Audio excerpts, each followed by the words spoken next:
Hello, in this video we will be testing new Polearm, Dialogues of the Desert Sages. We'll test how this weapon works on the healing characters and how this weapon's passive work. If this weapon is really good free-to-play option, let's find out. New event and the new free-to-play weapon, Dialogues of the Desert Sages. And first, when I've seen this weapon, I was kinda disappointed, because it almost looked like the weapon that we already have in the game, Rightful Reward. But I played with this weapon for a couple of days, and even though they're looking similar, difference between them are quite impactful. And today we'll test this weapon against concurrent free-to-play polearms in this game. And this would be not only Rightful Reward, but other free-to-play support polearms too. And we'll test how this weapon works not only HP scaling healing characters, but normal HP scalers too. So let's see if this weapon is good addition to the game. Dialogues of the Desert Sages versus Rightful Reward. And first let's start with comparison of the new weapon against almost the same older variant. And the first difference between them base stats. On Dialogues we have lower base attack and more HP. And overall more HP is better because most of the HP scaling characters doesn't rely on attack that much. But this is not the case for the most HP scaling polearm users, because they're split scaling like Chevreuse that needs HP for the passive and attack to deal damage, Yao Yao dealing damage with attack and healing with HP, and Zhongli is split scaling with his Ascension passive. And in some scenarios Rightful Reward could be better because of the higher base attack. And now for the passive. Most of these passive restoring the same amount of energy, 16, and both of them are having 10 seconds cooldown. But Dialogue's passive can be activated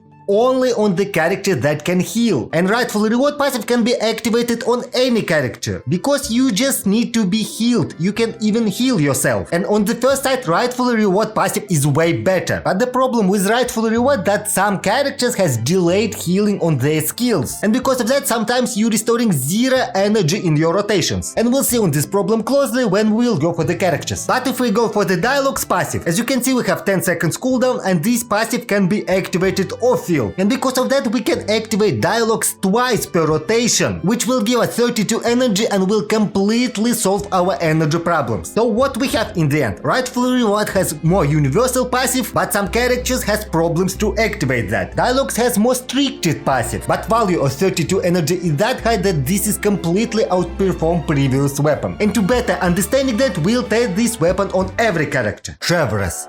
And first we'll start with Chevreuse, and I think by far Chevreuse is the best Dialogues user in the game right now. And the concurrent free-to-play weapon on Chevreuse of course would be Rightful Reward. And Chevreuse suffering from all the problems that Rightful Reward has. First of all, Rightful Reward has low HP on its base, and to get the best possible value from Chevreuse Ascension passive you need to achieve 40,000 HP. And as you can see with Rightful Reward we have 38,000 HP. Another problem with Rightful Reward, we are not restoring any energy in some of our rotations. So let's see, first we're using burst to activate Overloaded, and after that we're using skill to get buff. And let's see how this will go. So, we're using burst, we're using skill, we're switching to another character, right now we're waiting. And if we go back to Chevreuse, as you can see we restored 0 energy. So yes, Chevreuse has problems with activating this passive, because we're having 2 seconds delay on her healing tick. And now let's switch for the Dialogues. First of all we're getting more HP, and it's a lot easier to get 40,000 threshold. And now for the passive test, this weapon can be activated off-field. And let's see, right now we're using Chevreuse skill, we're switching to another character, and we're waiting a bit. And if we go back to Chevreuse, we are restored energy. This is very big deal because this will cover our energy needs. But upsides of this weapon passive doesn't end here. This weapon passive has 10 seconds cooldown. And if we go to the Chevreuse skill, we have 12 seconds durations. But unfortunately on lower constellations we are not activating weapon passive twice. And let's test that. So we're using Chevreuse skill, we're getting first skill in, we're recovering energy, and right now we're waiting 12 seconds. 12 seconds. As you can see, we're not restored energy second time, and this is quite unfortunate. But there is a catch. If you have Chevreuse on Constellation 6, you will get another healing at the end of our skill. And this means that Dialogues will activate second time. And in total, Constellation 6 Chevreuse can restore 32 energy per rotation. And this will completely cover your energy needs even with 0 energy recharge. So in the end, Dialogues of Desert Sage is better than Rightful Reward on Chevreuse on any constellation. And this is not only best free-to-play weapon for her, it's the best weapon for her overall. And now let's move for other characters. Yao Yao. And now let's move for the testing this weapon on Yao Yao. And our concurrent weapon on Yao Yao wouldn't be Rightful reward, because she had the same problem that we had on Chevreuse. In most rotations on Yao Yao, we are using only her skill, and her skill has very delayed healing. But this is actually not the real problem, because if we are using her burst, we will still be healed and Rightful reward passive would be activated. But anyways, our concurrent weapon would be Kitain Crossspear. And I don't know why people are not using this weapon on her. And this weapon is more damage based. First of all, we have high base attack and elemental mastery as a substat, and we'll come back for the damage later. More interesting is the passive. First part of the passive is not interesting, 12% damage of elemental skill is not great value, but the second part of the passive is about energy. After elemental skill hits an opening, the character loses free energy but regenerates 5 energy every 2 seconds for the next 6 seconds. So we are gaining 15 energy minus 3, and this would be 12 energy in total. But this is not true, and let me explain why. Her skill has delayed damage, and if we use her skill and after that we will use her burst, and because of this delay we are not losing free energy but we're getting 15 energy instead. And let's see how this works. So first we're using skill, then we are immediately using burst, and as you can see we're regenerating energy.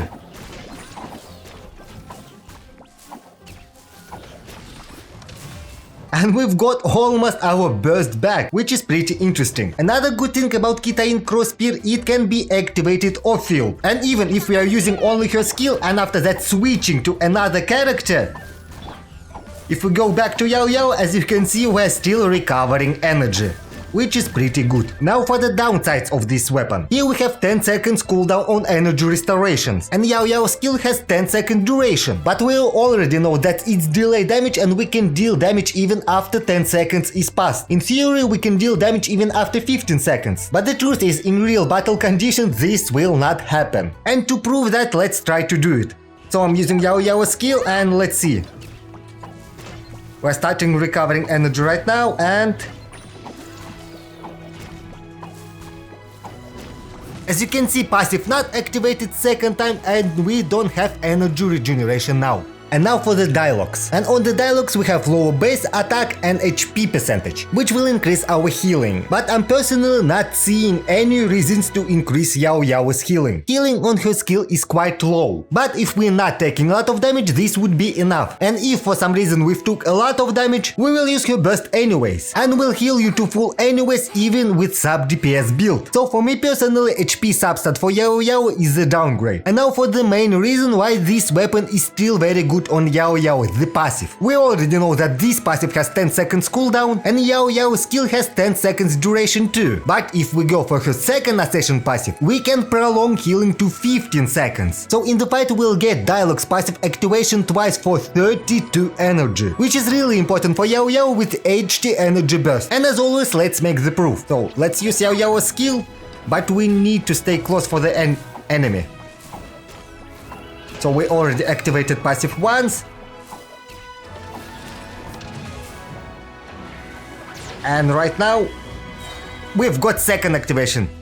Did you see that? In the end, we've got second activation and we've got our burst back. And that's the main reason why dialogues are very good for Yao Yao. And to understand damage difference between this weapon, I went to test it without any buffs, with only spread reaction available. And with dialogues, we've got 4200 damage per burst hit and 9800 per spread reaction. But in the end, without team rotation, we almost got our burst back. And I've made the same with Kitain Crossspear, and the burst damage was 4400, which is only 6% higher. But with spread reaction we made 11,200, which is 14% higher. And of course with Kitain Crossspear we have lower energy in the end. But remember, this is without full team rotation. But I am personally would stay on Kitain Crossspear because of the higher damage. If you have higher constellation Yao Yao, she has insane scaling on her burst and can output very reasonable damage. And Kitain Crossspear very complement this. But if your Yao Yao before constellation 2, energy management becomes more valuable. And dialogues with 32 energy will be more beneficial for you. But this is actually up to you. What do you prefer, more damage or healing on Yao Yao? And right now we are moving for the next character, Mika.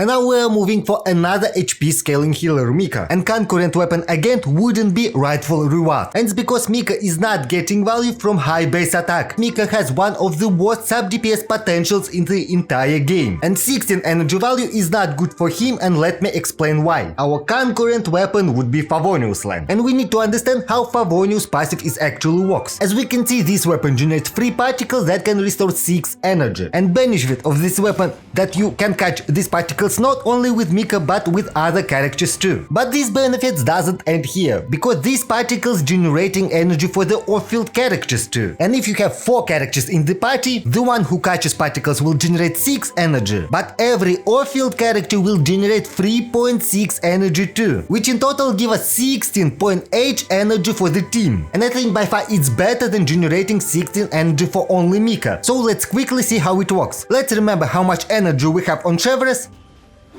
We're using heat, we're getting particles, and let's see Chevreuse generated energy. And not only that, this energy can be increased by the energy recharge of your teammates. And if average energy recharge of your team is 150%, you will get 25.2 energy for the entire team. So yes, Favonius weapon is still very overpowered. And now let's go for the dialogues. First of all, I don't think that Mika needs additional HP on the weapon, because there is zero value of building him as a sub DPS. You already have a lot of HP on the artifacts, and this is already enough to give him reasonable amount of healing. So I think HP is a downgrade compared to energy recharge. Now let's go for the passive. And the main question, can Mika activate passive twice? So let's see how this will go. First using Mika's burst, then Mika's skill, starting normal attacks. We've got our first regeneration. Using normal attacks again. Let's see, can we get second activation? Can we get second? Yes, we've got second activation, and we almost recovered our burst back. So yes, energy passive works extremely well on Mika, and we can regenerate 32 energy. And this weapon giving approval on Mika, but I personally would stay on Favonius on him, because we can cover his energy and healing needs with very stupid and useless artifacts. And Favonius can increase his support utility for the team, compared to the selfish Dialogues passive. But if you don't have enough energy recharge on him, of course Dialogues would be better choice. Non-healing Polearm users. And now we're going for the HP scalers, but they cannot heal. Starting with Zhongli. And one thing that I understood right now, for years we doesn't had any HP scaling Polearm in the game. And for very long time, the best free-to-play weapon for Zhongli was 3-star Polearm Black Tassel. Right now we're having 2 of them. And in current realities, you want to build your Zhongli with a lot of HP. Because I don't know if you noticed that, but enemies hitting really hard in Spiral Abyss right now. And even shield from 40,000 HP Zhongli could be breaked in couple of Capella hits. And this weapon is very decent free-to-play variant for him because of that. But I would prefer Rightful reward on him for couple of reasons. First of all, high base attack is not wasted, because his burst has insane scaling. And you know, additional damage is additional damage. And even though Zhongli personally cannot activate this passive, but in some teams he used with Goro. And Goro on Constellation 4 can be used as activated for the Rightful reward passive. So overall, if you have healer in the team, Rightful reward could be better choice, but if you don't have healer, Dialogues would be go-to weapon. And now for the Thoma. And I don't think that this weapon is great on Thoma. Yes, we want HP on him, but if you play Thoma, you know the main problem that you need to solve on him is energy. And Thoma cannot activate Dialogues passive. So if you have healer in the team, Rightful reward would be better weapon. If you're using Thoma as a solo defensive unit, Favonius Lance would be a better choice. And if you're using him in Burgeon teams, Hita and Crossspear would be his best in slot weapon. And now for the Candace. And I'm actually don't know who is using Candace as a support right now, but I don't think Dialogues is a great choice for her too. As Thoma, she has some energy problems, and in team with healers, Rightful reward would be a better choice. And if you cannot activate this passive even on reward, of course Favonius will outperform any previous variant. So in the end, I don't think that this weapon is quite good on non-healing characters, but this could be HP stick if you don't have any other options. Conclusion. Is Dialogue of the Desert Sage is a good weapon? Yes, it is. Today we've learned if you're using this weapon on healers, you can activate passive twice, which is 32 energy and has insane value. And another thing that I said previously, for a very long time we doesn't have any HP Polearm in the game. So I even say that this is the weapon that we've needed. And right now we have discount to level up this weapon, and I'm highly recommend to do it, because even if you don't have any character that can use this weapon right now, someday in the future you will need it anyway. So what your thoughts about this weapon? Let me know in the comments, and thank you for the watching. subscribe to my channel, and I'll see you in my next video.